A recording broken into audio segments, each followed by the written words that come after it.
even you, but you have nice ocean and don't feel now, but you will feel it in the future. God bless. You don't know that. God bless. God bless. You will not have a war. Don't tell us what we're going to feel.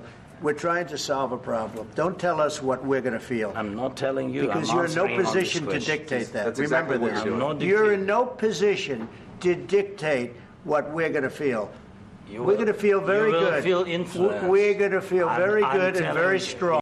Even you, but you have nice ocean and don't feel now, but you will feel it in the future. God bless. You don't know that. God bless. God bless. You will not have a war. Don't tell us what we're going to feel. We're trying to solve a problem. Don't tell us what we're going to feel. I'm not telling you. Because you're in no position to dictate that. That's Remember exactly this. You're in no position to dictate what we're going to feel. We're going to feel very good. You will feel influence. We're going to feel very good and very strong. You will feel influence. You're right now not in a very good position. നമസ്കാരം. ലോകത്തിന് പരിചിതമല്ലാത്ത നയതന്ത്ര ചർച്ചയാണ് കഴിഞ്ഞ ദിവസം ട്രംപും സെലൻസ്കിയും തമ്മിലുണ്ടായത്. രണ്ട് രാഷ്ട്രത്തലവന്മാർ മാധ്യമങ്ങൾക്ക് മുന്നിൽ പരസ്പരം തർക്കിച്ച് തല്ലിപ്പിരിഞ്ഞു.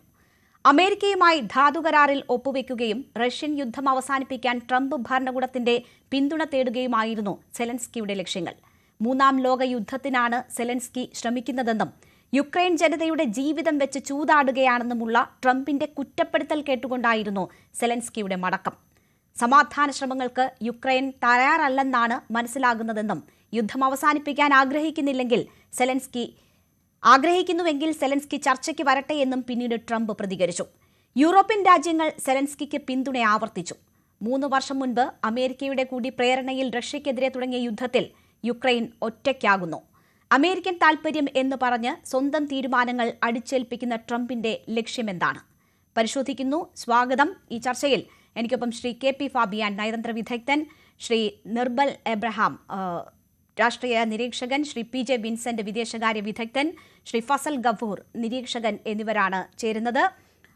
ആദ്യം ശ്രീ ഫസൽ ഗഫൂർ, ലോകം ഇതുപോലെ ഒരു നയതന്ത്ര ചർച്ച അടുത്തൊന്നും കണ്ടിട്ടില്ല.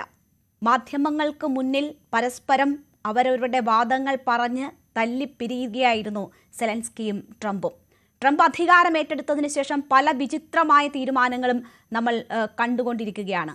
ഇപ്പോൾ യുക്രൈൻ്റെ കാര്യത്തിൽ ട്രംപ് സ്വീകരിക്കുന്ന നിലപാട്, യുദ്ധം അവസാനിപ്പിക്കാൻ എന്ന പേരിൽ സ്വീകരിച്ചുകൊണ്ടിരിക്കുന്ന നിലപാടുകളും ഇടപെടലുകളും താങ്കൾ എങ്ങനെയാണ് നോക്കിക്കാണുന്നത്? ഇന്നലെ മാധ്യമങ്ങൾക്ക് മുൻപിലുണ്ടായ ഈ വിചിത്രമായ ചർച്ചയും അതിൻ്റെ ഇതുവരെയുള്ള നിലയും താങ്കൾ എങ്ങനെ നോക്കിക്കാണും?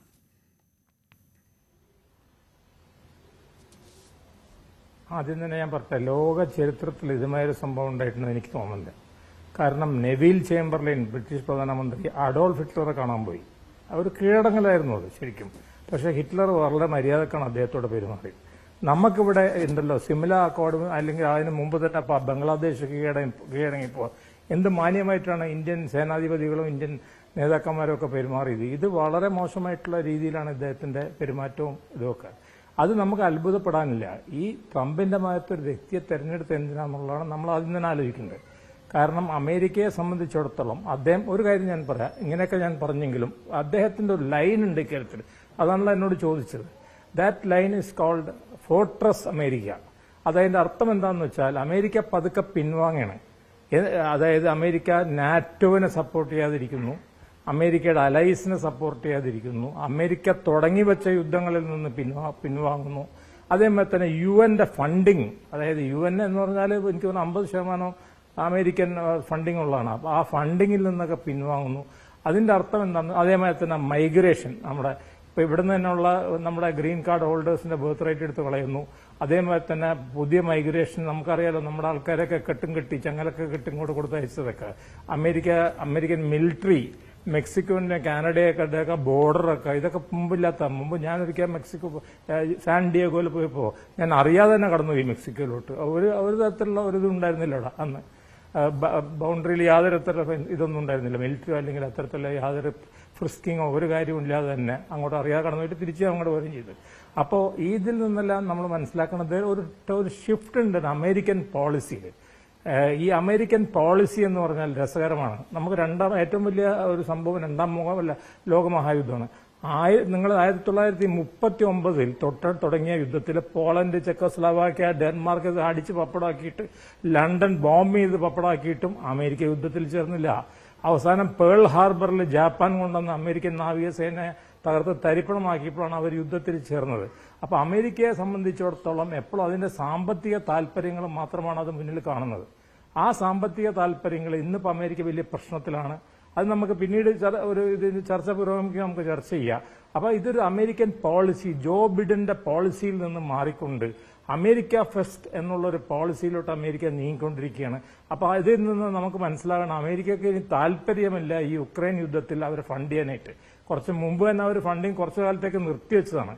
അപ്പൊ ഇനിയിപ്പോ യുക്രൈൻ യുദ്ധം എന്ന് പറഞ്ഞാൽ നാറ്റോ നടത്തേണ്ടി വരും. അതാണ് ഇപ്പൊ നമ്മൾ കണ്ടുകൊണ്ടിരിക്കുന്നത്. എല്ലാ നാറ്റോയുടെ പ്രധാനമന്ത്രിമാരും ഓസ്ട്രേലിയ, ന്യൂസിലാൻഡും ഒക്കെ ഇവർ സപ്പോർട്ട് ചെയ്യുന്നുണ്ട് യുക്രൈനെ. അപ്പൊ അങ്ങനെ ഒരു പോളിസി ഷിഫ്റ്റ് വരെയാണ് അമേരിക്കയുടെ കാര്യത്തിൽ എന്നുള്ളതാണ്. America first. അപ്പൊ നമുക്കുണ്ടല്ലോ ഇന്ത്യ ഫസ്റ്റ് എന്ന് പറഞ്ഞിട്ടൊരു പോളിസി, മെയ്ഡ് ഇൻ ഇന്ത്യ എന്നുള്ള പോളിസി, അതുമാതിരി ഒരു പോളിസിയിലോട്ട് പോവാണ്.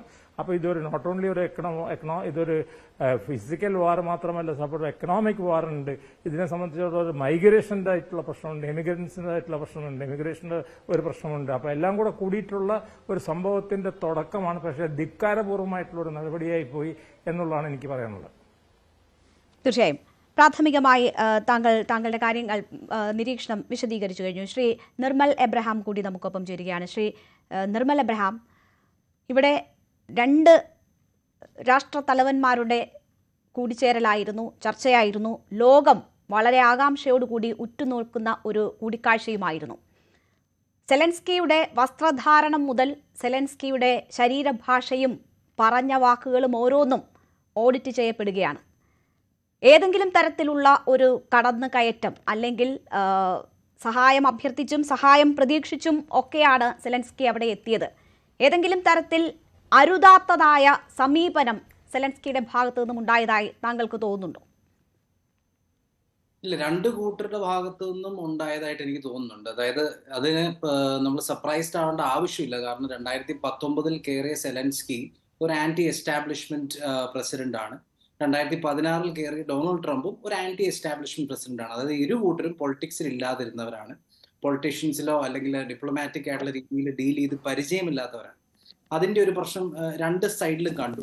ഉദാഹരണം പറഞ്ഞു കഴിഞ്ഞാൽ ഇപ്പൊ ട്രംപ് ഇദ്ദേഹം ചോദ്യം ചെയ്യുമ്പോൾ തന്നെ അദ്ദേഹം പൊട്ടിത്തെറിക്കുകയും ഒപ്പം തന്നെ ഇമോഷണൽ ആകുകയും അങ്ങനെയൊക്കെ ചെയ്തതിൽ തീർച്ചയായിട്ടും ഒരു സ്റ്റേറ്റ്സ്മാൻഷിപ്പ് കണ്ടില്ല എന്നുള്ളത് വാസ്തവമാണ്. എന്നാൽ സെലൻസ്കിയുടെ ഭാഗത്തു നിന്നുണ്ടായ തെറ്റെന്ന് പറഞ്ഞു കഴിഞ്ഞാൽ ഇപ്പോൾ അദ്ദേഹം ട്രംപ് മാൻസ് എടുത്തു പറഞ്ഞു. കാരണം ഒരു ഡിപ്ലോമാറ്റ് ആണെങ്കിൽ ആദ്യം ചെയ്യുന്നത് അവിടെ ചെന്ന് ഇത്രയും നാൾ 2018 ട്രംപ് വെപ്പൺസ് ഇവർക്ക് കൊടുത്തു. 2020 ശേഷം ബൈഡൻ മിലിറ്ററി എയ്ഡും ഫൈനാൻഷ്യൽ എയ്ഡും കൊടുത്തു.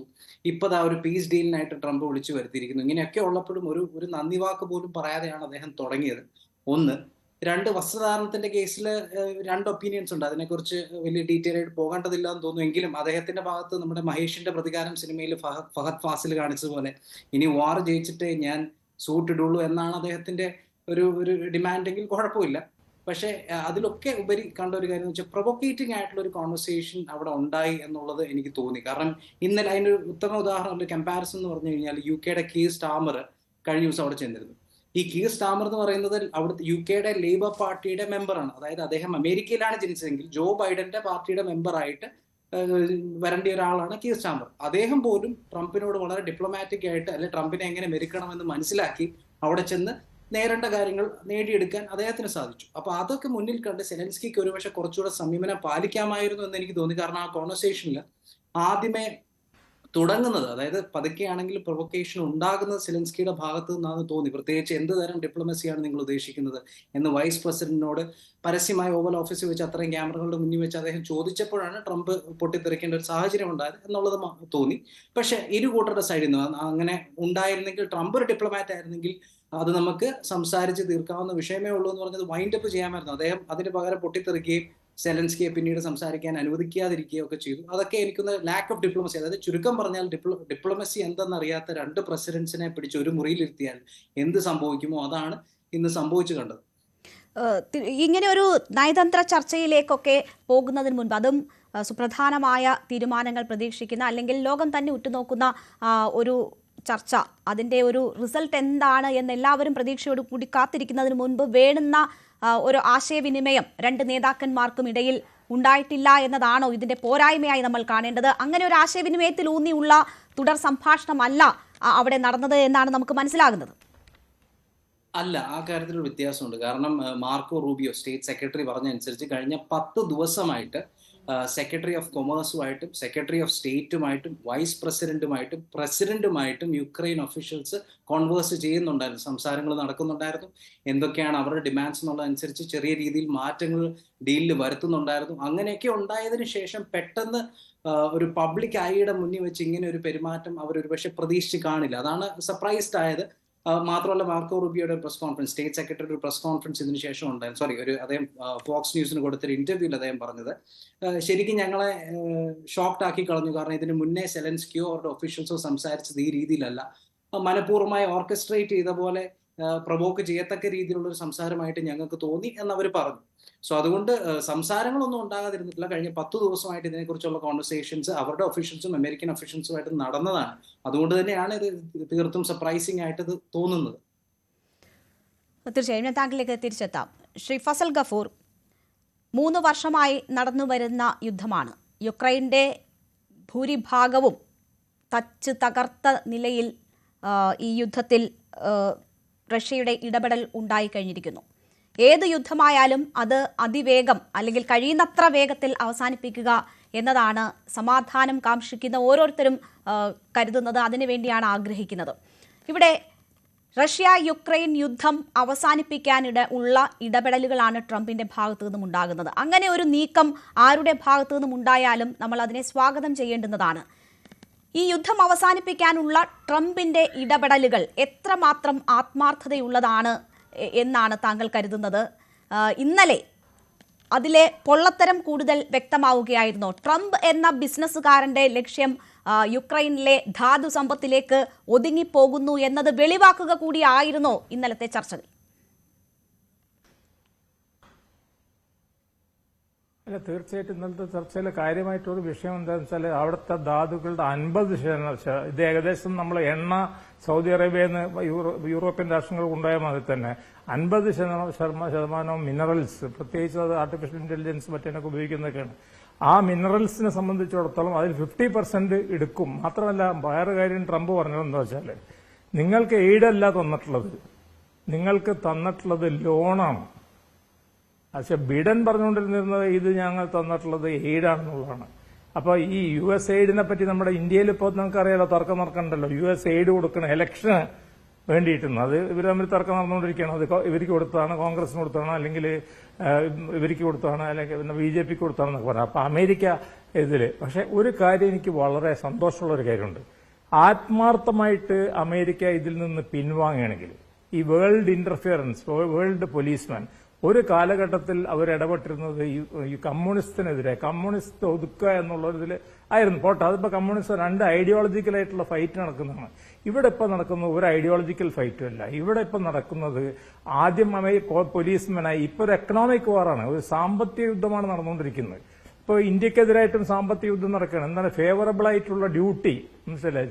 അമേരിക്കയെ സംബന്ധിച്ചിടത്തോളം അമേരിക്ക ഡ്യൂട്ടി കുറക്കുകയും അവരുടെ ഉൽപ്പന്നങ്ങൾ ഇവിടെ വരുമ്പോൾ ഡ്യൂട്ടി കൂട്ടിക്കൊടുക്കുകയും ഒക്കെയാണ്. അത് ചൈന വരെ ചെയ്യുന്നു എന്ന് പറയുമ്പോൾ അമേരിക്കൻ ഇൻഡസ്ട്രിയൊക്കെ പൊളിഞ്ഞ് തരിപ്പണം. നമുക്കറിയാലോ, ഇവിടെ തന്നെ ഉണ്ടായിരുന്ന അമേരിക്കൻ കാറുകൾ, ഉദാഹരണം ഷെവർലെ അല്ലെങ്കിൽ ഫോർഡ്, അതൊക്കെ ഇവിടെ നിന്ന് വരെ കെട്ടിയല്ലോ. ഡെട്രോയിഡ് സിറ്റിയൊക്കെ ഇപ്പോൾ ഒരു ഗോസ്റ്റ് സിറ്റി ആയിരിക്കുകയാണ്. കാരണം ചൈനയൊക്കെ കംപ്ലീറ്റ് ഇതിന്റെ ഉണ്ടാക്കിക്കൊണ്ടിരിക്കുകയാണ്. മാത്രമല്ല ഇത് ബിഡനിൽ അതിന് മുമ്പ് തന്നെ എല്ലാ സാധനവും ഔട്ട്സോഴ്സ് ചെയ്യണം. ഇപ്പൊ നൈക്കായാലും അല്ലെങ്കിൽ അതുമാതിരിയുള്ള വേൾഡ് വൈഡ് പ്രോഡക്ട്സ് ഏതായാലും അത് ഔട്ട്സോഴ്സ് ചെയ്തിട്ട് ആദ്യം ജപ്പാനിൽ ഉണ്ടാക്കിക്കൊണ്ട് പിന്നെ ജപ്പാൻ സ്വന്തം ഉണ്ടാക്കാൻ തുടങ്ങി. അപ്പോൾ അത് കൊറിയയിലോട്ട് മാറ്റി, കൊറിയ ഉണ്ടാക്കാൻ തുടങ്ങി. പിന്നെ അത് തായ്ലൻഡിലോട്ട് മാറ്റി. ഇപ്പൊ വിയറ്റ്നാമിലും അല്ലെങ്കിൽ ശ്രീലങ്കയിൽ വരെ ഉണ്ടാക്കുന്നുണ്ട്. അപ്പൊ തീർച്ചയായിട്ടും അമേരിക്കയുടെ കാര്യം മാത്രം നോക്കി നടക്കുകയാണെങ്കിൽ യാതൊരു പ്രശ്നമില്ല. രണ്ടാമത്തെ കാര്യം ഈ മൈഗ്രേഷൻ പ്രശ്നം. നിങ്ങൾ കൊട്ടിഘോഷിക്കുന്നുണ്ട് ചങ്ങലക്കെട്ടുണ്ടെന്നൊക്കെ. ആരാണ് ഇവരോട് അങ്ങോട്ട് പോകാൻ പറഞ്ഞത്? എന്താ ഈ രാജ്യത്ത് നിന്നൂടെ? നമ്മളെല്ലാം ഈ രാജ്യത്തല്ലേ, ന്യൂസ് 8 ആങ്കർ അടക്കമുള്ളവരൊക്കെ നമ്മളൊക്കെ ഈ രാജ്യത്ത് നിന്ന് ഇവിടെ പൊരുതി ഇതായിട്ട് നിൽക്കുമ്പോൾ ഇല്ലീഗലായിട്ട് ഇമിഗ്രേഷൻ നടത്തിക്കൊണ്ടുവന്ന് നടത്തി. ഇനി അവരെ പോളിസി തന്നെ അവരുടെ പോളിസി അതാണ്. അല്ലെങ്കിൽ ചില വെനിസ്വേല അതുമാതിരിയുള്ള ചില രാജ്യങ്ങൾ ചെയ്യണമാര് അവരെ പ്ലെയിൻ അയച്ചു കൊടുക്കണമായിരുന്നു. ഇവിടുന്ന് പ്ലെയിനൊന്നും അയച്ചു കൊടുത്തിട്ടില്ലല്ലോ. അപ്പൊ ഇത് ഒരു വലിയൊരു പ്രശ്നമാണ് അമേരിക്ക നേരിട്ടുകൊണ്ടിരിക്കുന്നത്. നിങ്ങൾ വിചാരിക്കണ മാതിരിയല്ല. ഞാൻ പറയട്ടെ, വല്ലപ്പോഴൊക്കെ ഞങ്ങളൊക്കെ അവിടെ പോകുന്നതാണ് ചില കോൺഫറൻസും കാര്യമായിട്ടൊക്കെ. അവിടെ ഇപ്പൊ സാധനങ്ങളുടെ പേരിൽ പണ്ട് ഞങ്ങൾ വളരെ സന്തോഷപൂർവ്വമായിട്ടാണ് നമ്മൾ അമേരിക്കയിലൊക്കെ പോയിരുന്നത്. കാരണം ഒരു ബർഗർ കഴിച്ചാൽ 100 റുപ്യയുടെ ഇവിടെ ഒരു 100 റുപ്യ. ഇന്നൊരു ബർഗറാണ് അവിടെ ഒരു ക്രൈറ്റീരിയ ആയിട്ട് വെക്കുന്നത്. കാരണം സാധാരണക്കാരൻ കഴിക്കുന്നത് ഈ ഹാംബർഗർ. ഈ ഹാംബർഗറിന് ഇന്നത്തെ വില ഏകദേശം 600 റുപ്യാണ് അവിടെ. ഇവിടെ 250 രൂപയാണ്. അപ്പൊ അങ്ങനെ ഓരോരോ ഐറ്റത്തിനെ സംബന്ധിച്ച് ഹോട്ടൽ മുറികളിൽ അടുത്ത എന്റെ മകനവിടെ പോയിരുന്നു. എന്റെ മകൻ പറഞ്ഞ് അമേരിക്കയിൽ കയറാൻ പോലും പറ്റില്ലെന്ന്.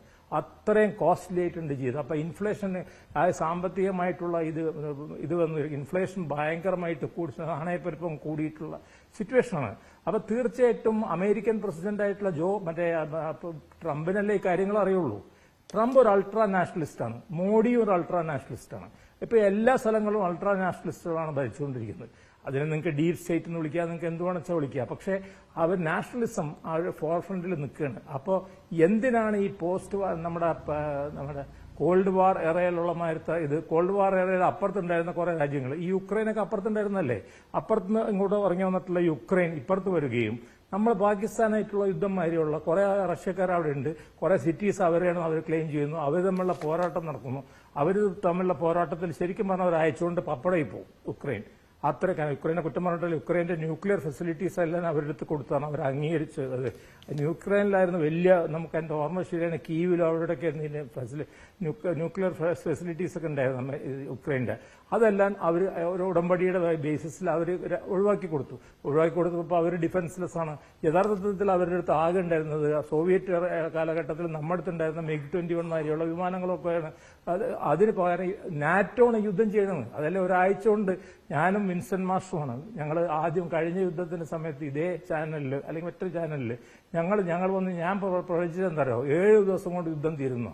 ഇപ്പൊ 4ാമത്തെ കൊല്ലമായിട്ട് അതിൽ നമ്മൾ ഗസാല പറഞ്ഞ മാതിരിയായിപ്പോയി 7 ദിവസം. അപ്പൊ ഇപ്പോഴത്തെ കാലത്ത് യുദ്ധത്തിന്റെയൊക്കെ ശൈലി മാറി. അവരിപ്പോ ഡ്രോണും മറ്റുള്ള കാര്യങ്ങളും കൊണ്ടൊക്കെയാണ് യുദ്ധം ചെയ്യുന്നത്. അപ്പൊ സിറ്റുവേഷൻ ഭയങ്കരമായിട്ട് മാറിയിട്ടുണ്ട്. ഏതായാലും നമുക്ക് ട്രംപിനെ കുറ്റം പറയാൻ പറ്റില്ല. നമ്മൾ മെയ്ക്ക് ഇൻ ഇന്ത്യ എന്ന് പറയുന്ന മാതിരി തന്നെ അതേമാതിരി തന്നെ അവരും ഇപ്പൊ അങ്ങനെയാണ്. അമേരിക്ക ഒരു എക്കണോമിക് പോളിസീസിൽ വലിയൊരു ഇത് വരുത്തുന്നുണ്ട്. അപ്പൊ അതുകൊണ്ടാണ് അവർ ചോദിച്ചുകൊണ്ടിരിക്കുന്നത്, എന്തിന് ആയിരക്കണക്കിന് അമേരിക്കക്കാർ മരിക്കണം, അല്ലെങ്കിൽ ഇറാഖിൽ പോയിട്ട് മരിക്കണം, അല്ലെങ്കിൽ വേറെ സ്ഥലത്ത് പണ്ട് വിയറ്റ്നാമിൽ പോയിട്ട് മരിക്കണം. അതൊന്നും വേണ്ട. നമുക്ക് നമ്മളുടെ രാജ്യത്ത് മാത്രമുള്ള കാര്യങ്ങൾ നോക്കിയാൽ മതി. നമ്മളുടെ സാമ്പത്തികമായിട്ടുള്ള എക്കണോമിക് ആയിട്ടുള്ള ഡോളർ ശക്തിപ്പെടുത്തണം. അപ്പൊ ഇങ്ങനത്തുള്ള കാര്യങ്ങൾ കൂടി ഇതിന്റെ ഭാഗമാണ്. അതുകൊണ്ട് ഞാൻ പറഞ്ഞത് നേരത്തെ, പെരുമാറ്റ രീതി മോശമാണെങ്കിലും there is a design behind it. അങ്ങനെ പെരുമാറിയത് എന്താണെന്ന് വെച്ചാൽ അതൊരു it shows a withdrawal. America wants to withdraw from the Ukraine war. അതാണ് എന്റെ അഭിപ്രായം. തീർച്ചയായും അമേരിക്ക യുക്രൈൻ യുദ്ധത്തിൽ നിന്ന് പിന്മാറുന്നു. അമേരിക്കയുടെ കൂടി പിന്തുണയോടുകൂടി സഹായത്തോടുകൂടി കഴിഞ്ഞ 3 വർഷമായി നടക്കുന്നതാണ്. എന്തായാലും യുക്രൈനിൽ സെലൻസ്കി നടത്തിയത് ഒരു ഒറ്റയാൾ പോരാട്ടമല്ല എന്നത് വ്യക്തമാണ്. അതിന് അമേരിക്കയുടെ ഉറച്ച പിന്തുണയുണ്ടായിരുന്നു. ശ്രീ നിർമ്മൽ എബ്രഹാം, ഇവിടെ ഇപ്പോൾ അവിടെ നിന്ന് അപമാനിതനായാണ് സെലൻസ്കി പുറത്തേക്ക് വന്നത്. അതിനുശേഷം യൂറോപ്യൻ രാഷ്ട്രത്തലവന്മാർ സെലൻസ്കിയെ പിന്തുണയ്ക്കുന്നതും ആ ഓരോ പിന്തുണയ്ക്കും പ്രത്യേകം എക്സിലൂടെ അദ്ദേഹം നന്ദി പ്രകടിപ്പിക്കുന്നത് നമുക്ക് കാണാമായിരുന്നു. ഇപ്പോൾ അതിനുമൊക്കെ ശേഷം ഈ അമേരിക്കയ്ക്ക് നന്ദി പറഞ്ഞുകൊണ്ടുള്ള സെലൻസ്കിയുടെ ട്വീറ്റും നമ്മൾ കണ്ടു കഴിഞ്ഞിരിക്കുന്നു. യുക്രൈനെ സംബന്ധിച്ച് അമേരിക്കൻ പിന്തുണയില്ലാതെ മുന്നോട്ട് പോവുക യുദ്ധമുഖത്ത് സാധ്യമാകുന്ന ഒരു സാഹചര്യമുണ്ടോ? യൂറോപ്യൻ രാഷ്ട്രങ്ങൾ ഒന്നായി സെലൻസ്കിക്ക് പിന്തുണയർപ്പിച്ച് പിന്നിലുണ്ട് എന്ന് മനസ്സിലാക്കുന്നു. പക്ഷേ അമേരിക്കൻ പിന്തുണയില്ലാതെ ഒറ്റയ്ക്ക് യുദ്ധമേറ്റെടുത്ത് മുന്നോട്ട് കൊണ്ടുപോവുക, യുക്രൈന് പിന്തുണയ്ക്കുക എന്നത് യൂറോപ്യൻ രാഷ്ട്രങ്ങളെ സംബന്ധിച്ചും സാധ്യമാകുന്ന ഒരു സാഹചര്യം ഇപ്പോഴുണ്ടോ? കണക്കുകൾ നോക്കിക്കഴിഞ്ഞാൽ വലിയ ബുദ്ധിമുട്ടാണെന്ന് തന്നെ പറയേണ്ടി വരും. കാരണം അമേരിക്ക ഒറ്റയ്ക്ക് കൊടുക്കുന്ന മിലിറ്ററി എയ്ഡും ഫൈനാൻഷ്യൽ എയ്ഡുമാണ് യൂറോപ്പ് മൊത്തത്തിൽ യുക്രൈന് കൊടുക്കുന്നത്. അതായത് അമേരിക്ക പിന്മാറി കഴിഞ്ഞു കഴിഞ്ഞാൽ പകുതി ഹെൽപ്പും പോയി എന്നുള്ളതാണ് അതിൻ്റെ അർത്ഥം. സോ അതുകൊണ്ട് വളരെ ബുദ്ധിമുട്ടായിരിക്കും. 2, ഓൾറെഡി നമ്മൾ കണ്ടു പല റെസൊല്യൂഷൻസിലും. ഇപ്പോൾ 2022 മുതൽ വാർ തുടങ്ങുന്ന സമയം മുതൽ ബൈഡൻ ഇറങ്ങുന്ന സമയം വരെയുള്ള UN സെക്യൂരിറ്റി കൗൺസിൽ റെസൊല്യൂഷൻസിലൊക്കെ റഷ്യ മാത്രമാണ് വീറ്റോ ചെയ്തിരുന്നെങ്കിൽ അമേരിക്ക ഇപ്പോൾ കഴിഞ്ഞ ദിവസം ജനറൽ കൗൺസിലൊക്കെ അമേരിക്ക റഷ്യക്ക് അനുകൂലമായിട്ടാണ് ചെയ്തത്. സോ അങ്ങനെയൊക്കെ കാണുമ്പോൾ തീർച്ചയായിട്ടും ട്രംപ് പുടിനുമായിട്ട് സൈഡ് ചെയ്യുന്ന ഒരു വശത്ത്, ആ സമയത്ത് ട്രംപിനെ ഒരു എനിമി ആക്കിക്കൊണ്ട് അല്ലെങ്കിൽ അമേരിക്ക ഒരു എനിമി ആക്കിക്കൊണ്ട് യുക്രൈന് മുന്നേറുക വളരെ ബുദ്ധിമുട്ടായിരിക്കും. ഒന്നാമത്തെ കാര്യം. രണ്ട്, യൂറോപ്പിൽ പ്രത്യേകിച്ച് UK ഒക്കെ വളരെയധികം സ്ട്രഗിൾ ചെയ്യുകയാണ്. കാരണം സ്റ്റാമറൊക്കെ പ്രത്യേകം എടുത്തു പറഞ്ഞ കാര്യമാണ്, അവിടെ ഒരു എക്കണോമിക് ക്രൈസിസിലേക്ക് ചെറിയ രീതിയിൽ പൊക്കോണ്ടിരിക്കുമ്പോൾ യുക്രൈനിന് ഇപ്പോഴും അവരെ ഈട് കൊടുത്തുകൊണ്ടിരിക്കുകയാണ്. അത് അവിടുത്തെ ജനങ്ങളിൽ ഒരു 50-55% ജനങ്ങളും താല്പര്യപ്പെടുന്നില്ല. സോ അങ്ങനെ ഒരു ഇഷ്യൂ ഉണ്ട് അവിടെ. രണ്ടാമത്തെ ഒരു ഓപ്ഷൻ എന്ന് വെച്ചാൽ യുക്രൈനെ സംബന്ധിച്ചിടത്തോളം ഒന്നെങ്കിൽ എലക്ഷൻ വെക്കുക. ഇപ്പൊ ട്രംപ് കഴിഞ്ഞ ദിവസം ഇദ്ദേഹത്തെ ഡിക്റ്റേറ്റർ എന്ന് വിളിച്ചു എന്ന് പറഞ്ഞ് മാധ്യമങ്ങളിലൊക്കെ വന്നു. അത് അദ്ദേഹം ചെയ്തത് മണ്ടത്തരമാണ്.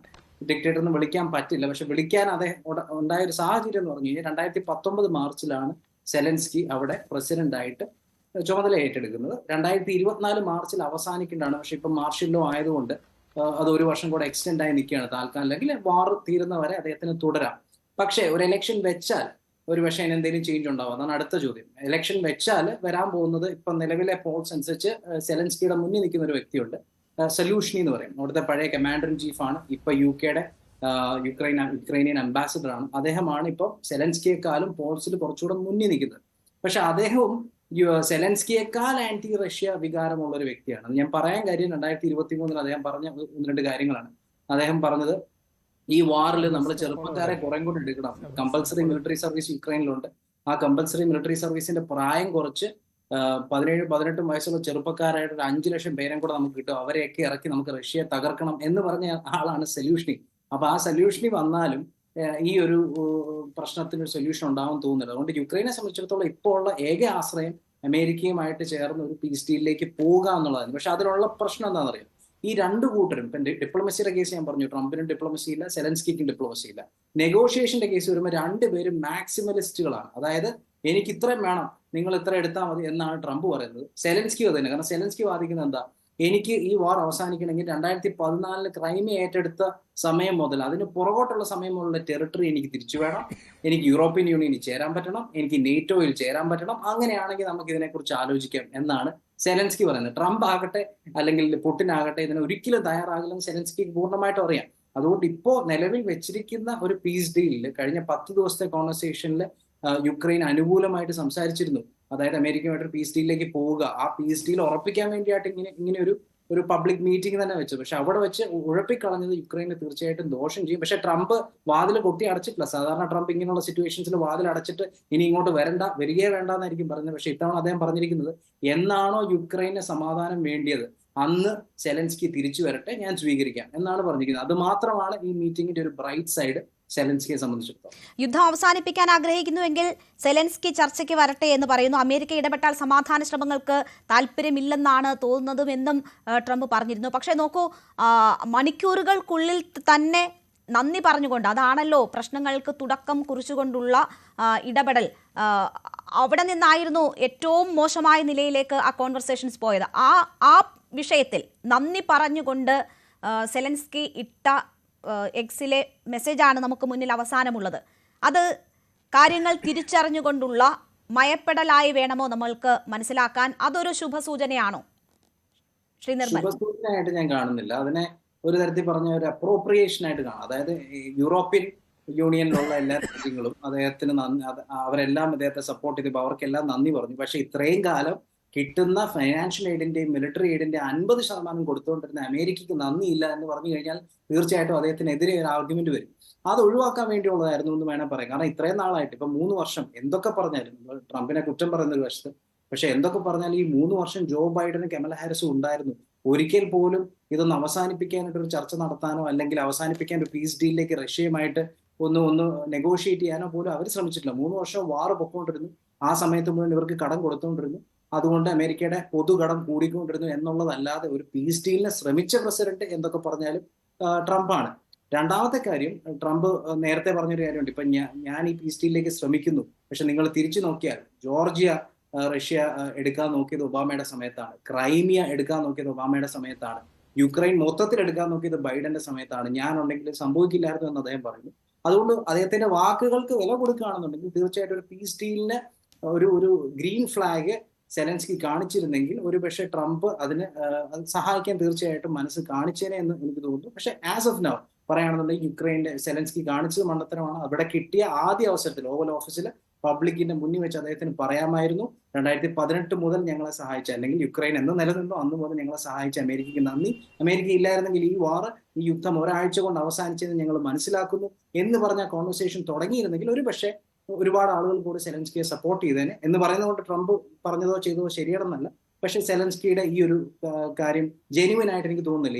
ഈ ഒരു താങ്ക്സ് പറഞ്ഞ് അമേരിക്കയ്ക്ക് മെസ്സേജ് ഇട്ടു എന്ന് പറയുന്നത് ജെന്യുവൻ ആയിട്ട് പൂർണ്ണമായും കീഴ്പ്പെടാനുള്ള മനസ്സ് സെലൻസ്കി കാണിച്ചില്ല എന്നത് തന്നെയാണ് ചൂണ്ടിക്കാണിക്കപ്പെടുന്നത്. പക്ഷേ തൻ്റെ രാജ്യത്തിൻ്റെ ധാതു സമ്പത്തിൻ്റെ 50% അതിൻ്റെ അടിത്തറ ഇളക്കും വിധം അവകാശവാദം ഉന്നയിക്കുന്ന രാഷ്ട്രത്തിന് മുന്നിൽ തങ്ങളുടെ ചില ആവശ്യങ്ങളെങ്കിലും നേടിയെടുക്കാനുള്ള ശ്രമമായി കൂടി അതിനെ കാണുന്നുണ്ട്. ആ ഒരു ഇടപെടൽ ആണ് അദ്ദേഹത്തിൻ്റെ ഭാഗത്തു നിന്നും ഉണ്ടായത് എന്ന വിലയിരുത്തലുമുണ്ട്. ഞാൻ താങ്കളിലേക്ക് തിരിച്ചെത്താം. ഇപ്പോൾ ശ്രീ പി ജെ വിൻസെന്റ് കൂടി നമുക്കൊപ്പം ചേരുകയാണ്. ശ്രീ പി ജെ വിൻസെന്റ്, സെലൻസ്കിയെ സംബന്ധിച്ച് പൂർണ്ണമായും ട്രംപിൻ്റെ നിർദ്ദേശങ്ങൾക്ക് വഴങ്ങുക സാധ്യമായിരുന്നോ? അവിടെ അങ്ങനെ ഒരു സാഹചര്യം ഉണ്ടായതിൽ സെലൻസ്കിയെ ഏതെങ്കിലും തരത്തിൽ താങ്കൾ കുറ്റം കാണുന്നുണ്ടോ?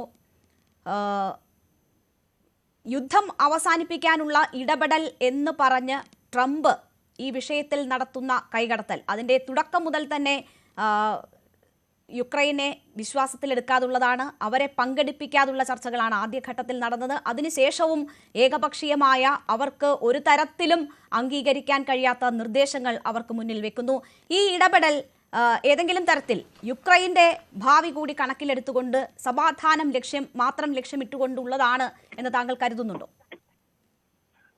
സെലൻസ്കിക്ക് അനുകൂലമായ നിലപാടും ഇപ്പോൾ എതിരായിട്ടുള്ള നിലപാടും രണ്ടും അമേരിക്കയുടെ സൃഷ്ടിയാണ്. അതാണ് അതിൽ പ്രധാനം. അതായത് റഷ്യൻ ഫെഡറേഷൻ എന്ന സ്വതന്ത്ര രാജ്യമായി അത് മാറിയതിനു ശേഷം റഷ്യക്ക് ചുറ്റും വർണ്ണ വിപ്ലവങ്ങൾ സ്പോൺസർ ചെയ്ത് അമേരിക്കൻ അനുകൂല സർക്കാരുകളെ പ്രതിഷ്ഠിക്കാൻ അമേരിക്ക വലിയ ശ്രമം നടത്തി. ഇതിനെയാണ് വർണ്ണ വിപ്ലവങ്ങൾ എന്ന് പറയുന്നത്. അതുകൊണ്ടാണ് ജോർജിയയിൽ റഷ്യ ഇടപെട്ടത്, ഇപ്പോൾ ഉക്രൈനിൽ ഇടപെട്ടത്. ഇതെല്ലാം ഈ വർണ്ണ വിപ്ലവങ്ങളോടുള്ള റഷ്യയുടെ പ്രതിഷേധമായിരുന്നു. അതിന്റെ തന്നെ ഭാഗമായിട്ടുള്ള ഒരാളാണ് സെലൻസ്കി. എന്ന് വെച്ചാൽ പാശ്ചാത്യ ബ്ലോക്കിൽ ചേർന്ന് നാറ്റോയിൽ അംഗത്വം എടുത്ത് റഷ്യയുടെ അതിർത്തിയിലേക്ക് നാറ്റോയുടെ വികസനം എത്തിക്കുക എന്നതാണ് സെലൻസ്കി ഉദ്ദേശിച്ചത്. അപ്പം റഷ്യയെ പോലുള്ള ഒരു വൻശക്തി ഒരിക്കലും അതിനെ അംഗീകരിക്കില്ല. ഇപ്പോൾ ട്രംപ് എടുത്തിട്ടുള്ള നിലപാട് ഈ ഒരു അമേരിക്കയുടെ പോളിസിയിൽ നിന്ന് വർണ്ണ വിപ്ലവങ്ങൾ സ്പോൺസർ ചെയ്ത് റഷ്യയെ ചുറ്റി വളയുക എന്ന നയത്തിൽ നിന്ന് ഞങ്ങൾ പിന്നോട്ട് പോയിരിക്കുന്നു എന്നുള്ളതാണ്. അതിൽ 100% ട്രംപിന്റെ നിലപാട് ആണ് ശരി. കാരണം ഒരു നെഗോഷിയേഷൻ ടേബിൾ തുല്യ ശക്തിയായി വാദിക്കാനുള്ള ഒന്നും സെലൻസ്കിയുടെ കയ്യിലില്ല. റഷ്യയെ പോലെയുള്ള ഒരു വൻശക്തിയുമായി യുദ്ധത്തിന് പോയി ആ രാജ്യത്തെ തച്ചു തകർത്തതിന്റെ ഉത്തരവാദിത്വം യാതൊരുവിധ രാഷ്ട്രീയ വിദ്യാഭ്യാസവും ഇല്ലാത്ത യുക്തിബോധമില്ലാത്ത സെലൻസ്കി എന്നയാളാണ്. അപ്പൊ നമ്മള് വലിയ തോതിൽ ദേശീയത പറഞ്ഞിട്ടൊന്നും ഒരു കാര്യമില്ല. യാഥാർത്ഥ്യങ്ങളെ ആധാരമാക്കി പ്രതികരിക്കുമ്പോഴാണ് ഒരാൾ സ്റ്റേറ്റ്മെന്റ് ആയിട്ട് മാറുക. ഉക്രൈൻ എത്രയോ കാലമായി റഷ്യയുടെ ഭാഗമായിരുന്നു. ഇരു രാജ്യങ്ങളും തമ്മിൽ സാംസ്കാരികമായിട്ടും സൈനികമായും തന്ത്രപരമായും അടുത്ത ബന്ധങ്ങളുണ്ട്. ആ ബന്ധങ്ങളെല്ലാം ഒഴിവാക്കി ഒരു സുപ്രഭാതത്തിൽ റഷ്യയെ ശത്രുവായി പ്രഖ്യാപിച്ച് തങ്ങളുടെ തൊട്ടടുത്ത് കിടക്കുന്ന ഒരു വൻശക്തി രാഷ്ട്രത്തെ എതിർത്തുകൊണ്ട് അമേരിക്കയുടെ സുരക്ഷിതത്വം സ്വീകരിച്ച് നാറ്റോയിൽ അംഗമാകുകയും റഷ്യക്കെതിരായി നിലപാടെടുക്കുകയും ചെയ്യുക എന്ന ഏറ്റവും തെറ്റായ ഒരു യുക്തിബോധമുള്ള ഒരു രാഷ്ട്രീയ നേതാവും എടുക്കാൻ സാധ്യതയില്ലാത്ത ഒരു സമീപനമാണ് സെലൻസ്കി സ്വീകരിച്ചത്. മാത്രവുമല്ല, അമേരിക്കയും യൂറോപ്യൻ യൂണിയനും പൂർണ്ണമായി പിന്തുണച്ചാലും റഷ്യക്കെതിരായിട്ടൊരു വിജയം നേടുവാനോ ക്രീമിയ അടക്കമുള്ള പ്രദേശങ്ങൾ റഷ്യയിൽ നിന്ന് തിരിച്ചു പിടിക്കാനോ സാധിക്കില്ല. അതൊരു വൻശക്തി രാഷ്ട്രമാണ്. നിർണായക ഘട്ടം വന്നാൽ റഷ്യ ആണവായുധം അടക്കം പ്രയോഗിക്കും. ഇത്തരം യാഥാർത്ഥ്യങ്ങൾ മനസ്സിലാക്കി സ്വന്തം രാജ്യത്തിൽ ഇതിനകം തന്നെ 60,000-ലധികം ആളുകൾ കൊല ചെയ്യപ്പെട്ടു. ആ യുദ്ധം ഏറ്റവും നേരത്തെ അവസാനിപ്പിക്കുക എന്നതായിരിക്കും സുബോധമുള്ള ഒരു ഭരണാധികാരി ചെയ്യുക. ഒരു എക്സാമ്പിൾ കൂടെ ഞാൻ പറയാം. ഈ രണ്ടാം ലോക മഹായുദ്ധത്തിന് ശേഷം 1943 യുണൈറ്റഡ് നേഷൻസ് ഫോം ചെയ്യുന്നതിന്റെ ഭാഗമായി ഒരു മീറ്റിംഗ് നടന്നപ്പോൾ അതിലേക്ക് സ്റ്റാലിൻ കടന്നു വന്ന സമയത്ത് എല്ലാ രാഷ്ട്ര നേതാക്കളും എഴുന്നേറ്റ് നിന്ന് അദ്ദേഹത്തെ അഭിവാദ്യം ചെയ്തു. എഴുന്നേറ്റ് നിൽക്കാത്ത ഒരേ ഒരാൾ American president Franklin D Roosevelt ആയിരുന്നു. എന്താ കാരണം? അമേരിക്ക ഒരു സൂപ്പർ പവറാണ്, റഷ്യയും ഒരു സൂപ്പർ പവറാണ്. മറ്റു രാജ്യങ്ങൾ അവരെ അംഗീകരിച്ചേ മതിയാവൂ. ഇപ്പോൾ നോക്കൂ, സെലൻസ്കിയുടെ കയ്യിൽ എന്താ ഉള്ളത്? ആ രാജ്യത്തിന്റെ 20% റഷ്യയുടെ കയ്യിലായി. പൂർണ്ണമായിട്ടും അമേരിക്കയും യൂറോപ്പിനെയും ആശ്രയിച്ച് നിൽക്കുന്ന ഒരു രാജ്യം. അപ്പോൾ പരമാവധി മറ്റു രാജ്യങ്ങളുമായി ഡിപ്ലോമാസിയുമായിട്ട് മാന്യമായി സംസാരിച്ച് ആ വിഷയം പരിഹരിക്കേണ്ടതിന് പകരം ഓവൽ ഓഫീസിൽ പോയി അവിടെ അമേരിക്കയെ ക്രിട്ടിസൈസ് ചെയ്യുന്ന ഒരു സമീപനം സ്വീകരിച്ചു കഴിഞ്ഞാൽ എന്തായിരിക്കും അവസ്ഥ? ഇതിന് ഡിപ്ലോമസി എന്തല്ല പറയുക. കാരണം ട്രംപിന് എന്തും സ്വീകരിക്കാൻ. ട്രംപ് വളരെ ശക്തമായ ഒരു അവസ്ഥയിലാണ്.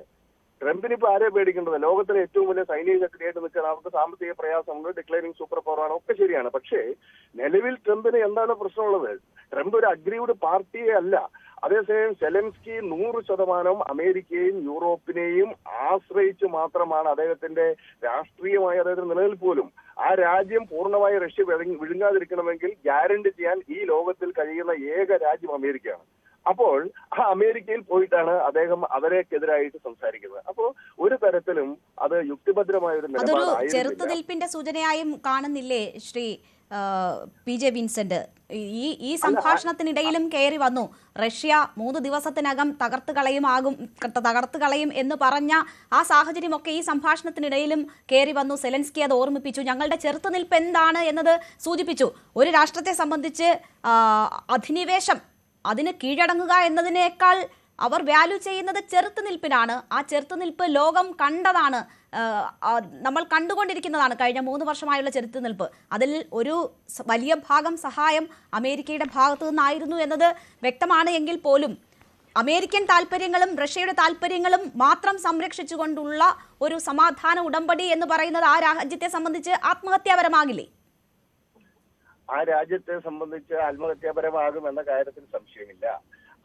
അവരുടെ പ്രതിരോധം എന്ന് പറയുന്നത് യഥാർത്ഥത്തിൽ അമേരിക്കയും യൂറോപ്യൻ യൂണിയനും 16 ട്രില്യൺ ഇക്കണോമിയാണ് ലോകത്തിലെ യൂറോപ്യൻ യൂണിയൻ പുറത്തെടുത്ത ആ യൂറോപ്യൻ രാജ്യങ്ങളുടെ പിന്തുണയും അവർ കൊടുത്ത ആയുധങ്ങളും ഉപയോഗിച്ച് ഉണ്ടാക്കിയിട്ടുള്ള ഒരു പ്രതിരോധം മാത്രമാണ്. അതല്ലാതെ ഉക്രൈന് സ്വന്തമായി എന്തുണ്ട് കയ്യിൽ എന്നത് ആലോചിക്കണ്ടേ?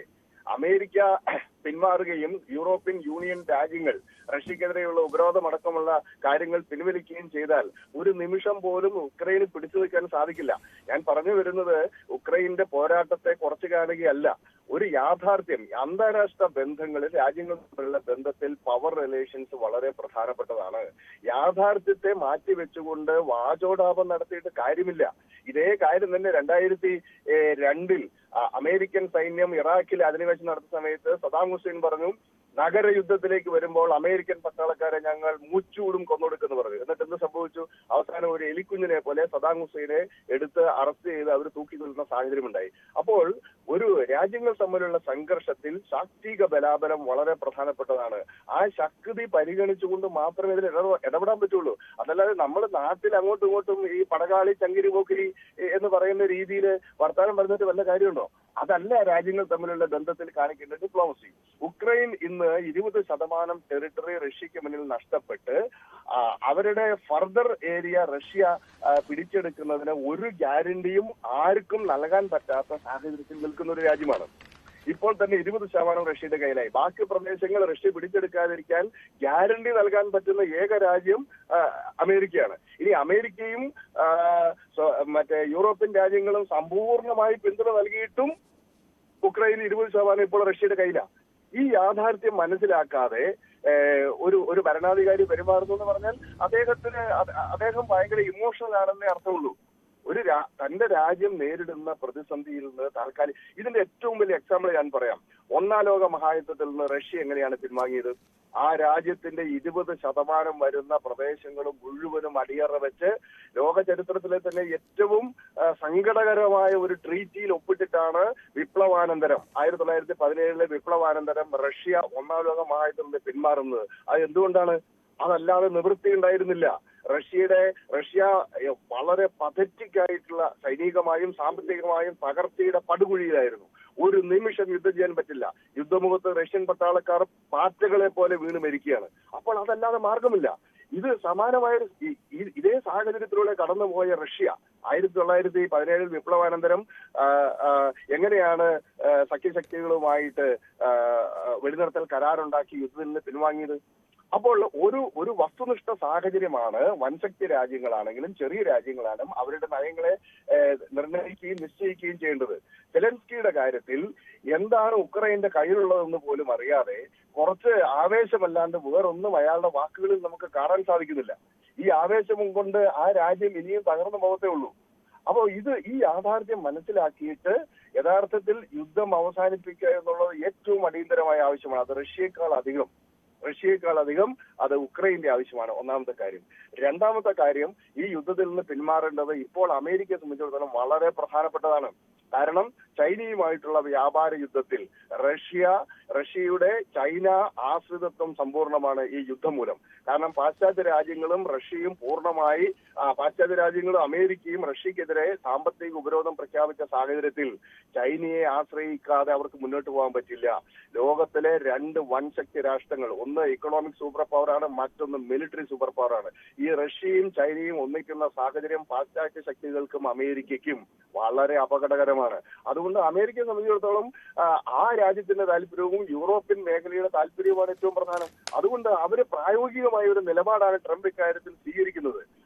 ആ നിലപാടിനോട് യൂറോപ്യൻ രാജ്യങ്ങളും ഐക്യപ്പെടുമെന്ന കാര്യത്തിൽ തർക്കമില്ല. കാരണം റഷ്യയും ചൈനയും ചേർന്നിട്ടുള്ള ഒരു ഐക്യമുന്നണി രൂപപ്പെടുന്നത് ഇന്നത്തെ അന്താരാഷ്ട്ര സാഹചര്യത്തിൽ അമേരിക്കയുടെ ആധിപത്യത്തിന് കടുത്ത വെല്ലുവിളിയായിരിക്കും. അത് സാമ്പത്തികമായിട്ടുള്ള അവരുടെ ഹെജിമണിക്കും രാഷ്ട്രീയമായ അവരുടെ ഹെജിമണിക്കും വലിയ വെല്ലുവിളിയായിരിക്കും. അപ്പോൾ ഇത്തരം ഘടകങ്ങൾ ഉൾച്ചേർന്നിരിക്കുന്നത് കൊണ്ട് പ്രായോഗികമായ നിലപാടേ ട്രംപ് സ്വീകരിക്കുള്ളൂ. ഇത് മുൻകൂട്ടി കണ്ടുകൊണ്ട് ഈ വിഷയത്തെ സമീപിക്കുവാനും തന്റെ രാജ്യത്തെ രക്ഷപ്പെടുത്താൻ അടിയന്തരമായ നടപടികൾ സ്വീകരിക്കുവാനും സെലൻസ്കി കഴിഞ്ഞില്ല. അവിടെ ഒരു അമേരിക്കയോ അല്ലെങ്കിൽ അവരുടെ വൈസ് പ്രസിഡന്റിനോ അവർക്ക് ധൈര്യമായിട്ട് സംസാരിക്കാൻ സാധിക്കും. അവരെ സംബന്ധിച്ചിടത്തോളം ഇതൊരു വിഷയമേ അല്ല. $80 ബില്യൺ അമേരിക്കൻ ഡോളർ ഫ്രീ ആയിട്ട് കൊടുത്തിരിക്കുന്നത്. അത് തിരിച്ചു വേണമെന്ന് ട്രംപ് പറയുകയും ചെയ്തിരിക്കുന്നു. അപ്പോൾ ഇങ്ങനെയുള്ള ഒരു സാഹചര്യത്തിൽ അമേരിക്കയെ മുൻനിർത്തി വളരെ വേഗത്തിൽ ഒരു സമാധാന ചർച്ചകൾ നടത്തി പ്രശ്നം പരിഹരിക്കുക. ആ നെഗോഷിയേഷൻ ടേബിളിൽ പരമാവധി ഉക്രൈൻ താല്പര്യങ്ങൾ സംരക്ഷിക്കാൻ വേണ്ടി പരിശ്രമിക്കുക എന്നതാണ് ഈ സാഹചര്യത്തിൽ അവർക്ക് ചെയ്യാൻ സാധിക്കുക. ഇപ്പൊ ഒരൊറ്റ എക്സാമ്പിളോട് പറയാം. 1972 സിംല പാക്ട് ഒപ്പിട്ട സമയത്ത് ഇന്ത്യ 71 യുദ്ധവിജയം നേടി എന്നുള്ളത് ശരിയാണ്.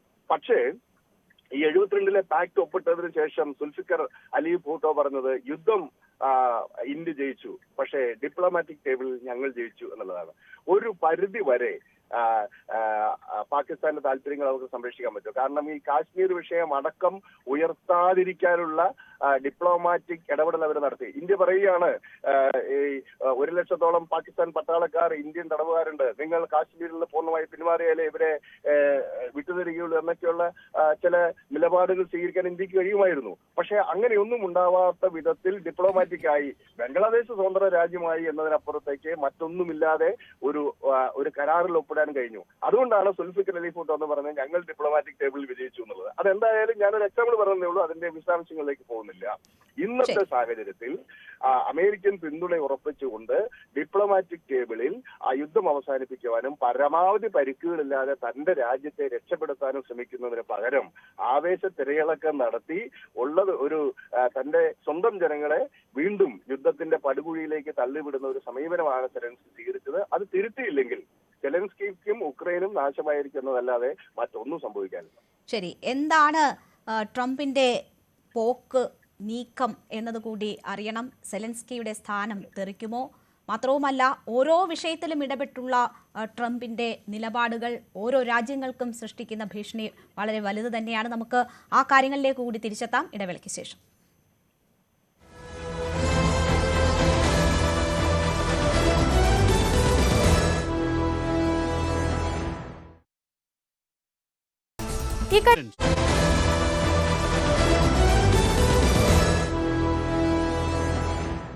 വീണ്ടും ചർച്ചയിലേക്ക്. ശ്രീ ഫസൽ ഗഫൂർ, ട്രംപ് അധികാരമേറ്റെടുത്ത അന്നു മുതൽ ട്രംപിൻ്റെ ഓരോ തീരുമാനങ്ങളും ലോകരാഷ്ട്രങ്ങൾക്ക് തന്നെ വെല്ലുവിളി തീർക്കുന്നതാണ്. കുടിയേറ്റ വിഷയത്തിൽ തുടങ്ങി പരിസ്ഥിതിക്ക് തന്നെ ദോഷം വരുന്ന പ്ലാസ്റ്റിക്കിൻ്റെ നയത്തിൽ വരെ അദ്ദേഹം സ്വീകരിക്കുന്ന നിലപാടുകൾ അമേരിക്കയ്ക്ക് വേണ്ടി എന്ന് പറഞ്ഞും തെരഞ്ഞെടുപ്പ് വാഗ്ദാനമെന്ന് പറഞ്ഞും നടപ്പാക്കുന്നതാണെങ്കിൽ പോലും അത് വലിയ പ്രത്യാഘാതങ്ങൾ ലോകത്തിനാകെ സൃഷ്ടിക്കുന്ന തരത്തിലുള്ളതാണ്. എല്ലാ രാഷ്ട്രങ്ങളുടെയും ഈ ഏറ്റവും ആ രാഷ്ട്രങ്ങൾ തന്നെ പരിഹരിക്കേണ്ട വിഷയങ്ങളിലേക്ക് കടന്നു കയറിപ്പോലും അഭിപ്രായം പറയുന്നു. ഗാസ ഏറ്റെടുത്ത് സുഖവാസ കേന്ദ്രമാക്കാമെന്ന് പറയുന്നു. ഇപ്പോൾ യുക്രൈൻ്റെ കാര്യത്തിൽ തന്നെ അമേരിക്ക മുൻ സർക്കാർ തുടങ്ങിവെച്ച നയങ്ങളിൽ നിന്ന് പൂർണ്ണമായും പിന്തിരിയുന്ന തരത്തിലുള്ള ഇടപെടലുകൾ നടത്തുന്നു. അത് തെരഞ്ഞെടുപ്പിൽ കമല ഹാരിസിന് വേണ്ടി പിന്തുണയർപ്പിച്ച സെലൻസ്കിയോടുള്ള വ്യക്തിവിരോധം എന്ന് പോലും നമുക്ക് കാണാൻ കഴിയുന്ന തരത്തിൽ ആണ്. അതിനെ ഏത് തരത്തിൽ വേണമെങ്കിലും വ്യാഖ്യാനിക്കാം. അപ്പോൾ എല്ലാ വിഷയങ്ങളിലുമുള്ള ട്രംപിന്റെ ഇടപെടലുകൾ ലോകത്തിന് തന്നെ ഭീഷണി ഉയർത്തുന്ന തരത്തിൽ മാറുകയാണോ? ട്രംപ് എങ്ങനെ ചിന്തിക്കുന്നു, എങ്ങനെ പ്രവർത്തിക്കുന്നു എന്നത് ലോകം ഉറ്റുനോക്കുന്നു. അതൊരു ഭീതിതമായ സാഹചര്യം സൃഷ്ടിക്കുന്ന തലത്തിലേക്ക് എത്തുന്നു.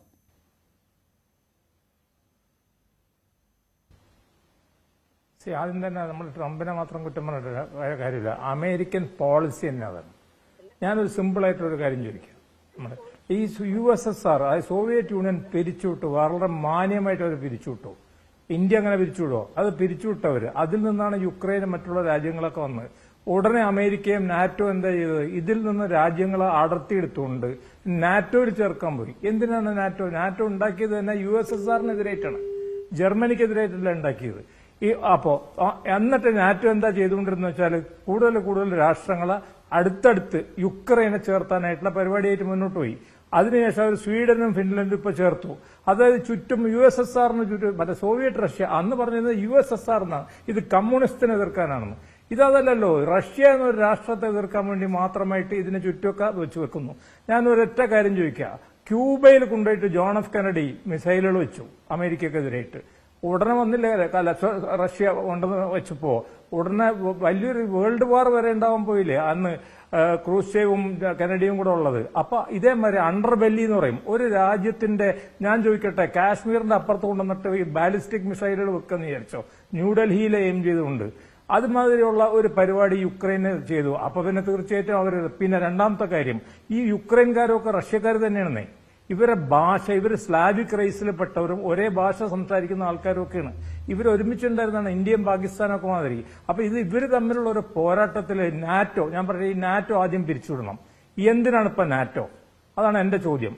ഇത് അമേരിക്കൻ സാമ്രാജ്യത്വം. ഞാൻ ട്രംപിനെ കുറ്റം പറയാതിരിക്കുന്ന കാരണം വെച്ചാൽ എല്ലാ പ്രസിഡന്റ്മാരും ഇത് തന്നെയാണ് ചെയ്തുകൊണ്ടിരുന്നത്.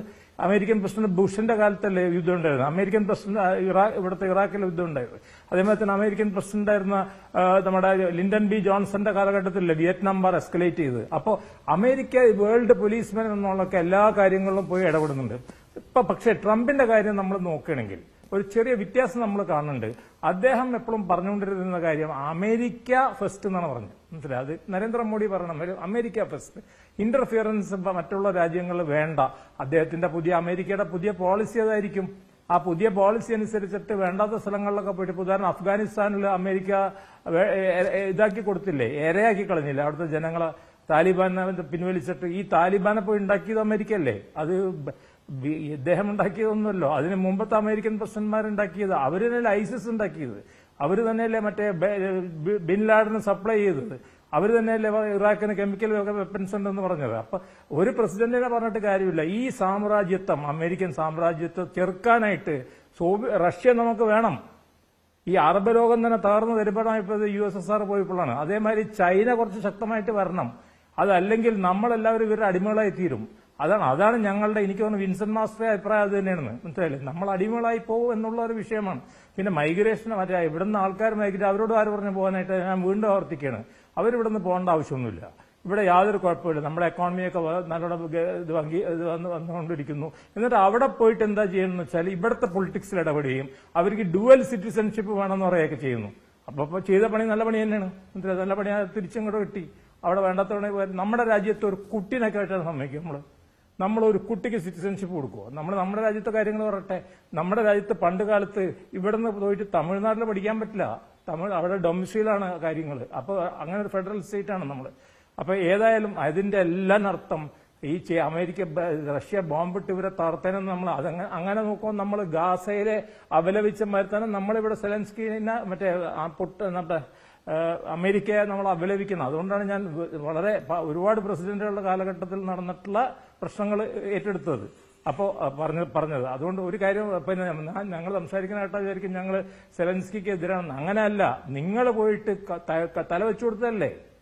നാറ്റോയിൽ പോകാൻ പരിപാടി ഇട്ടിട്ട് തല വെച്ചു കൊടുത്തപ്പോൾ അപ്പുറത്ത് കിടക്കുന്ന ഇന്ത്യ ലോകത്തിലെ ഏറ്റവും വലിയ എന്തൊക്കെ പറഞ്ഞാലും ഇന്നും USSRൽ നിന്നാണ്, അല്ല റഷ്യയിൽ നിന്നാണ് നമ്മൾ പ്ലെയിനുകളൊക്കെ വാങ്ങിക്കൊണ്ടിരിക്കുന്നത്. ഇപ്പൊ സുഖോയ് ലേറ്റസ്റ്റ് പ്ലെയിൻ നമ്മൾ നെഗോഷിയേറ്റ് ചെയ്തുകൊണ്ടിരിക്കുകയാണ് അമേരിക്കയും USSRുമായിട്ട്. ഏതായാലും നമ്മുടെ രാജ്യം അക്കാര്യത്തിൽ വളരെ ബെസ്റ്റാണ്. അവർ USSRന്റെ കൂടെ നിൽക്കുന്നുണ്ട്, USA കൂടെ നിൽക്കുന്നുണ്ട്, അറബ് രാഷ്ട്രങ്ങളുടെ കൂടെ നിൽക്കുന്നുണ്ട്. ഒരുവിധം നമ്മുടെ ഡിപ്ലോമസിയാണ് ഏറ്റവും നല്ല രീതിയിലുള്ള ഡിപ്ലോമസി എന്നൊരു വാക്ക് ഞാൻ പറഞ്ഞുകൊണ്ട് ഞാൻ അവസാനിപ്പിക്കും. ശരി, ശ്രീ നിർമ്മൽ എബ്രഹാം, ഇവിടെ ട്രംപും സെലൻസ്കിയും കൊമ്പുകോർക്കുമ്പോൾ യുക്രൈനിലെ അമേരിക്കയിലെ യുക്രൈൻ അംബാസിഡർ തലയിൽ കൈവച്ചിരിക്കുന്ന ദൃശ്യങ്ങൾ നമ്മൾ കണ്ടു. അപ്പോൾ സെലൻസ്കിയുടെ തന്നെയും അപ്പോഴുള്ള ഇടപെടലുകളിൽ ഉള്ള ആശങ്കയാകാം അവർ പ്രകടിപ്പിച്ചത് എന്ന് വ്യാഖ്യാനിക്കപ്പെടുന്നുണ്ട്. സെലൻസ്കിയെ സംബന്ധിച്ച് സ്വന്തം രാഷ്ട്രത്തിലുള്ള അദ്ദേഹത്തിനുള്ള പിന്തുണ നഷ്ടമായി വരുന്ന ഒരു സാഹചര്യമുണ്ട് എന്നും കരുതപ്പെടുന്നുണ്ട്. എന്താണ് സെലൻസ്കിയുടെ ഭാവി, യുക്രൈന്റെ ഭാവി എന്നാണ് താങ്കൾ കരുതുന്നത്? റഷ്യയുമായി ചേർന്ന് ഒരുപക്ഷെ യുക്രൈനെതിരെ അമേരിക്ക നീങ്ങാനുള്ള ഒരു സാധ്യതയും സാഹചര്യവും പോലും താങ്കൾ കാണുന്നുണ്ടോ? അതോ അതിലേക്കൊന്നും നീങ്ങാതെ ഒരു അടിയറവ് പറയേണ്ടി വരുന്ന സാഹചര്യം യുക്രൈനെ സംബന്ധിച്ചുണ്ടാകുമോ, സെലൻസ്കിയെ സംബന്ധിച്ചുണ്ടാകുമോ? ഓക്കെ, ഒന്നൊന്നായിട്ട് ആൻസർ ചെയ്യാം. ആദ്യം ചോദിച്ചത് സെലൻസ്കിയുടെ പോപ്പുലാരിറ്റി. സെലൻസ്കി എന്ന് പറയുന്നത് 75% ആളുകൾ വോട്ട് ചെയ്ത് ജയിപ്പിച്ച ഒരു പ്രസിഡന്റാണ്. എന്നാൽ ഏറ്റവും ലേറ്റസ്റ്റ് പോൾ അനുസരിച്ച് നോക്കുകയാണെന്നുണ്ടെങ്കിൽ 25% താഴെയാണ് അദ്ദേഹത്തിന് പോൾസിൽ റേറ്റിംഗ് ഉള്ളത്. അങ്ങനെ നോക്കുമ്പോൾ തീർച്ചയായിട്ടും അദ്ദേഹത്തിന്റെ റേറ്റിംഗ് 3-1 ചുരുങ്ങി, അദ്ദേഹത്തിന്റെ പോപ്പുലാരിറ്റി 3-1 ചുരുങ്ങിയിട്ടുണ്ട്. രണ്ടാമത്തെ കാര്യം, തീർച്ചയായിട്ടും ഇവിടെ നേരത്തെ 2 പാനലിസ്റ്റുകൾ സൂചിപ്പിച്ച പോലെ തന്നെ ഡിപ്ലോമാറ്റിക്കലി സംഭവിച്ച ഒരു പിഴവ് എന്നല്ല പറയേണ്ട, ഏറ്റവും വലിയൊരു മണ്ടത്തരമാണ് സെലൻസ്കിയുടെ ഭാഗത്ത് നിന്ന് സംഭവിച്ചത്. അതിനോട് ട്രംപ് റെസ്പോണ്ട് ചെയ്ത രീതിയെ ഞാൻ അനുകൂലിക്കുന്നില്ല. പക്ഷെ ആ ഒരു നേരത്തെ ശ്രീ PJ വിൻസെന്റ് പറഞ്ഞാണ് അതിന്റെ ശരി. കാരണം ട്രംപ് എന്ന് പറഞ്ഞാൽ ട്രംപ് കറക്റ്റായിട്ട് പറഞ്ഞു, you don't have the cards, we have the cards to play this എന്ന് പറഞ്ഞാണ് അതിന്റെ ശരി. കാരണം അമേരിക്ക ഒരു സൂപ്പർ പവറാണ്. അവരുടെ മുന്നിൽ സെലൻസ്കി വന്നിരിക്കുന്ന ഒരു പീസ് ഡീൽ ഉണ്ടാക്കാനാണ്. അവിടെ വന്നിട്ട് അവർക്ക് പ്രതികൂലമായിട്ട് സംസാരിക്കുകയും ഒരു സീൻ സൃഷ്ടിക്കുകയും ചെയ്തത് ഒരു മണ്ടത്തരമാണ്. ഇനി അടുത്ത കാര്യം, ശ്രീ ഫസൽ ഗഫൂർ കറക്റ്റായിട്ട് സൂചിപ്പിച്ചൊരു കാര്യം, നിങ്ങളുടെ നേറ്റോ കണ്ടുപിടിച്ച് USSRനെ എതിർക്കാനാണ് അന്ന് തന്നെ പിരിച്ചുവിടണമായിരുന്നു. പക്ഷേ USSR കോൾഡ് വാറിന് ശേഷം അവർ പറഞ്ഞത് ഇനി ഒരു ഇഞ്ച് ഈസ്റ്റിലോട്ട് മൂവ് ചെയ്യരുത് എന്നുള്ള ഒരു പ്രോമിസിന് മേലാണ് USSR പിരിച്ചുവിടുന്നത്. എന്നാൽ അതിനുശേഷം നോക്കിക്കഴിഞ്ഞു കഴിഞ്ഞാൽ Germany, Hungary, Poland, Slovakia, Romania, Lithuania, Latvia, Finland, Sweden എന്നീ പറഞ്ഞാൽ ഓരോ 2 വർഷം കൂടുമ്പോഴും പുതിയ ആളുകളെ കൺട്രീസിനെ ചേർക്കുകയും റഷ്യയോട് അടുക്കുകയും ചെയ്യാണ്. അതിന്റെ അവസാനത്തെ കണ്ണിയാണ് യുക്രൈൻ. അങ്ങോട്ട് എത്താൻ തുടങ്ങിയപ്പോഴാണ് റഷ്യ ശരിക്കും പറഞ്ഞു കഴിഞ്ഞാൽ അവർ ഇറിറ്റേറ്റഡ് ആയത്, അല്ലെങ്കിൽ പ്രൊവോക്ഡ് ആയത്. ഈ ഒരു കാര്യം നമ്മൾ പുറമേ കാണുമ്പോഴത്തേക്കും ആളുകൾ കാണുമ്പോൾ വെറുതെ ഒരു രാജ്യത്തേക്ക് അറ്റാക്ക് ചെയ്യുന്നു, എന്താണ് ഇതിന്റെയൊക്കെ അർത്ഥം എന്നേ തോന്നുമെങ്കിൽ ഇങ്ങനൊരു ബാക്ക് സ്റ്റോറി കൂടെ അതിൻ്റെ അകത്തുണ്ട്. അതുകൊണ്ട് പൂർണ്ണമായിട്ടും ട്രംപിനെ തള്ളി പറയാനും പറ്റില്ല ഈ ഒരു കേസിൽ.